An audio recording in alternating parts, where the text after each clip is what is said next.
So today we have been on the third floor of the building working on different walls. We've been studying the walls together.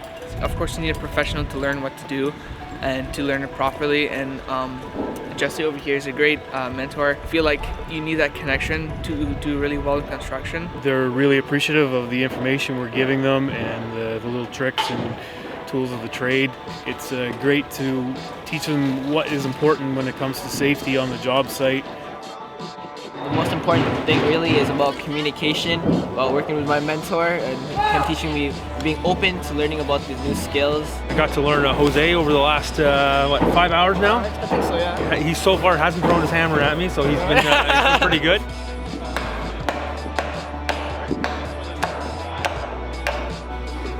A lot of things we talk about in the classroom, we always talk about, the real world or life skills, but we're always in a small box talking about it. So to be out here today and experience it, I think is valuable for the students.